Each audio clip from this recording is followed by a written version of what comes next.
G사 SKCT 점수 3주 만에 폭등해서 최종 합격한 사람들의 루틴. 이건 그냥 열심히만 해서 된 게 아닙니다. 전략이 달랐습니다. 오늘 영상에서는 점수가 미친 듯이 오른 사람들의 공통된 루틴과 전략, 그리고 실전에서 통하는 꿀팁까지 전부 정리해드리도록 하겠습니다. 이건 그냥 저장 각이에요. 끝까지 봐주시기 바랍니다. 점수가 가장 많이 오른 합격자들의 공통점 4가지 중 2가지를 먼저 알려드리겠습니다. 양이 방대해서 나머지 2가지는 다음 영상에서 설명드리도록 하겠습니다. 점수가 확 오른 분들은 공통적으로 모의고사 40세트 이상 풀었습니다. 양치기라는 말 괜히 나온 게 아닙니다. 그럼 지금부터 시험일까지 남은 날수를 계산해보세요.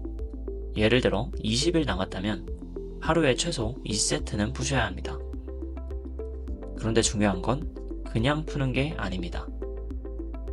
단순히 문제를 풀고 채점하고 해설 보고 끝? 그렇게 해서는 절대 점수가 오르지 않습니다. 실력이 오르기 위해서는 회고가 필요합니다.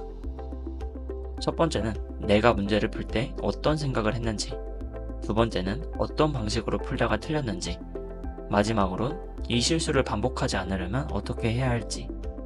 이렇게 분석해야 실력이 진짜 오릅니다. 틀린 문제를 그냥 다시 풀지 말고 문제의 난이도와 내 실력을 연결시켜야 합니다. 문제의 체감 난이도를 설정하고 그에 맞는 피드백을 통해 실력을 향상시켜줘야 한다는 것입니다. 고득점자들의 두 번째 공통점은 문제를 걸러내는 기준이 아주 명확하다는 것입니다.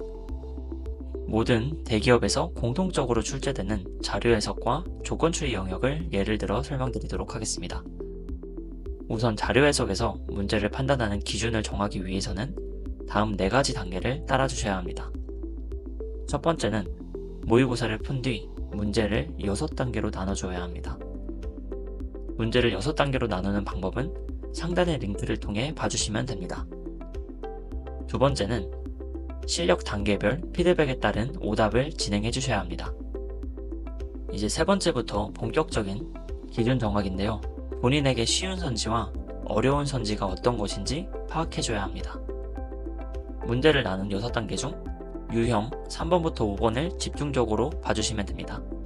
기준은 개인마다 다른데 보통 계산의 유무, 양, 또 계산이 들어가 있는 것 중에서도 분수 비교나 퍼센트 비교처럼 한 번만 계산하는 경우는 빠르게 구할 수 있지만 2가지 이상의 계산이 들어간 선지의 경우 더 오래 걸릴 수 있습니다.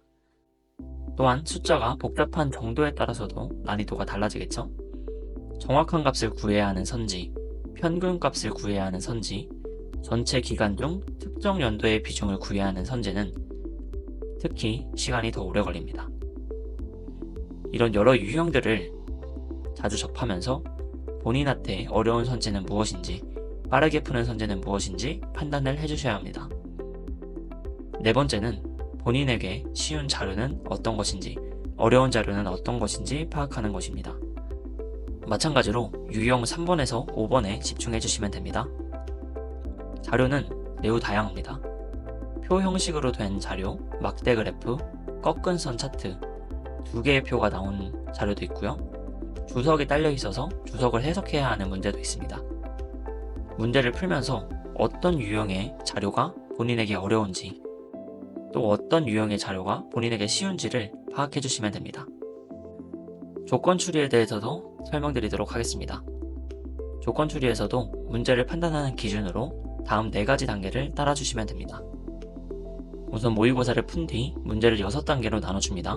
두 번째는 실력 단계별 피드백에 따른 오답을 진행합니다. 여기까지는 똑같습니다. 세 번째는 조건 추리의 유형이 매우 다양합니다. 예를 들어 일렬 배치, 항목 배치, n/n 배치, 진실 게임, 토너먼트, 숫자 추리 유형들이 있습니다. 이 유형들을 경험하면서 어떤 유형에 대해 본인이 어려워하는지, 쉬워하는지 체감 난이도를 설정해 주시면 됩니다. 각 유형마다 조건의 총 개수가 몇 개인지, 확정적인 조건의 개수는 몇 개인지에 따라서도 난이도를 설정해 주시면 됩니다.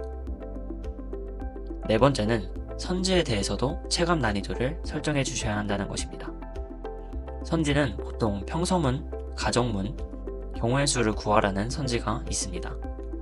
보통 평서문이 가장 쉬운 선지이고 가정문과 경우의 수를 구하는 선지가 어려운 난이도에 속합니다. 따라서 선지를 보고 이 문제는 내가 좀 더 어려워하겠구나, 쉬워하겠구나를 판단해 주시면 됩니다. 위의 방식대로 넘겨야 할 문제인지 먼저 본인만의 기준을 통해 판단을 하고 넘겨야 할 문제는 넘기고 풀어야 할 문제는 풀어주면서 최대한 많은 문제를 풀어주시면 됩니다. 자, 이렇게 점수가 급상승한 분들의 핵심 전략 2가지, 최소 40세트를 풀고 회고하기, 명확한 문제 선택의 기준을 만들기 2가지를 정리해드렸습니다. 다음 영상에서는 나머지 2가지, 빠른 풀이를 통해 점수 올리는 루틴과 피드백 기록 루틴까지 알려드리도록 하겠습니다. 다음 영상 꼭 시청해주시기 바랍니다. 감사합니다.